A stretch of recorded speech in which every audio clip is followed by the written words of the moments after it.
Olá, vamos direto ao ponto. Já parou para pensar no que tem por trás das coisas mais comuns do nosso dia a dia? Tipo, um casaco, uma simples xícara de café? Cada uma dessas coisas, cada mercadoria, guarda um segredo. Uma história bem fascinante sobre valor, sobre trabalho e, no fim das contas, sobre como a nossa sociedade se organiza. É essa investigação que a gente começa agora. Olha, para a gente entender o segredo da mercadoria, a gente tem que voltar lá atrás para o nascimento dela. O historiador Eric Hobsbawm chama essa época de a Era das Revoluções. E não é para menos. Foi uma transformação mas tão profunda, que palavras que a gente usa todo dia, como fábrica, capitalismo, classe trabalhadora, tudo isso nasceu ali. Essa tal de dupla revolução não foi só sobre política e novas máquinas, não. Ela, na verdade, montou o palco para o mundo que a gente conhece hoje, para a economia moderna e, claro, para a mercadoria. E é aí que entra a grande questão que vai guiar a nossa conversa. Pensa só, nesse mundo novo, com fábricas produzindo a todo vapor e mercados crescendo sem parar, uma pergunta ficou no ar. Por que uma coisa vale o que vale? O que faz com que a gente possa trocar um objeto por outro? A resposta pode até parecer óbvia, né? Mas a gente vai ver que o buraco é bem mais embaixo. E quem resumiu esse quebra-cabeça de um jeito genial foi Adam Smith, um dos pais da economia moderna. Ele bolou o famoso paradoxo da água e do diamante. É simples, ó. A água é essencial para a vida, certo? Mas quase não vale nada. Já um diamante, bom, para sobreviver ele não serve para muita coisa, mas custa uma fortuna. Isso já mostra de cara que o valor de alguma coisa não tem a ver só com o quanto ela é útil. Então, para resolver esse paradoxo, a gente precisa sacar uma coisa fundamental. Toda mercadoria tem, duas caras, uma natureza dupla. Ela olha para o mundo de duas formas completamente diferentes. E é agora que a nossa investigação começa a ficar boa de verdade. A primeira face é o que a gente chama de valor de uso. Essa é a parte fácil, a mais óbvia. É basicamente o porquê a gente quer as coisas. Um casaco para esquentar, pão para matar a fome, um livro para se distrair. O valor de uso está ligado às qualidades físicas da coisa para que ela serve. Simples assim, sem mistério. Agora, a segunda face é o valor de troca. E é aqui que a coisa começa a ficar mais complexa. O valor de troca não quer saber para que isso serve. A pergunta dele é outra. Quanto isso vale?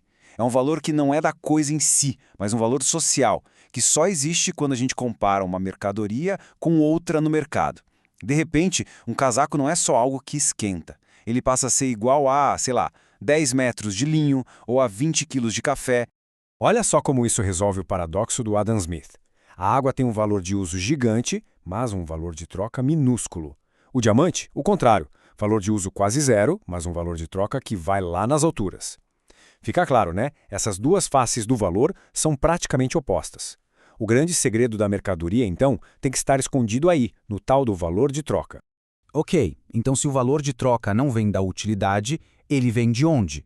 O que é que faz um casaco, que não tem nada a ver com um rolo de linho, poder ser comparado e trocado por ele?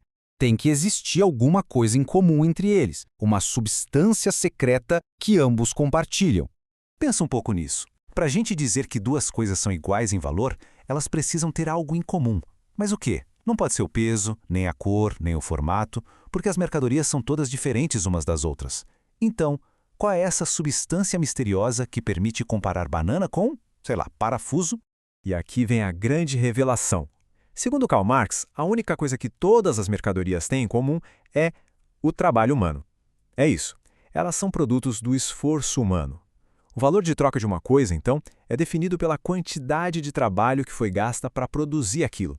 Marx usa uma metáfora que é bem poderosa e um pouco estranha para explicar isso. Ele diz que o valor é uma mera geleia de trabalho humano. Pensa assim, na hora da troca, no mercado, não importa se o trabalho foi de um alfaiate, de um tecelão ou de um agricultor. Todo esse trabalho específico é ignorado. O que conta é só o gasto de energia humana de forma geral. É como se todos os tipos de trabalho virassem uma coisa só, essa geleia onde tudo se mistura e se torna igual.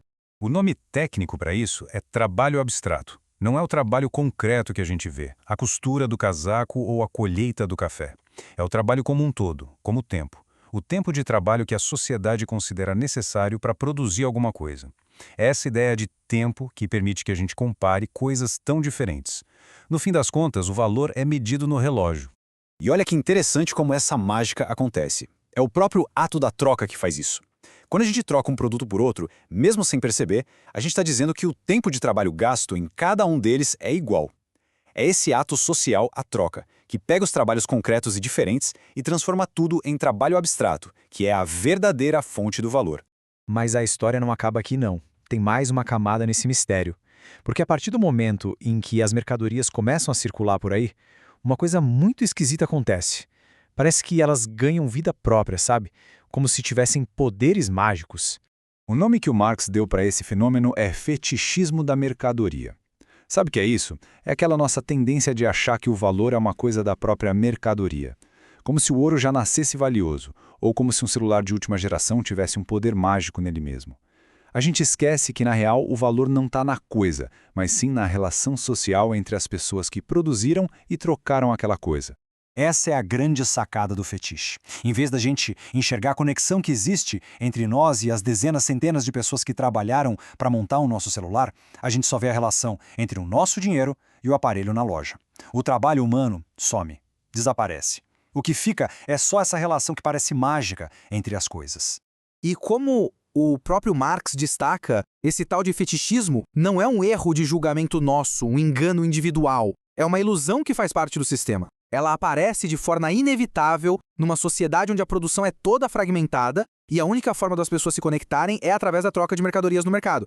Beleza. Então a gente já tem um sistema de valor que é baseado no tempo de trabalho, mas que fica escondido por esse tal de fetichismo. Mas como é que isso funciona na prática? Como o mercado consegue medir e comparar o valor de milhões de coisas diferentes? É aí que o dinheiro entra em cena. Pensa na confusão que seria um sistema de troca direta hoje em dia. Um casaco por linho, um boi por sal. Isso não funciona quando se tem milhões de produtos. Fica impraticável. A sociedade precisava de uma régua, um medidor universal de valor. E essa evolução da troca tem uma lógica. Primeiro, a forma mais simples, um produto trocado diretamente por outro. Depois, isso se expande. O valor de um casaco, por exemplo, podia ser expresso em uma lista gigante de outras coisas. Até que, finalmente, a própria sociedade, na prática do dia a dia, escolhe uma única mercadoria para servir de referência, de equivalente universal para todas as outras.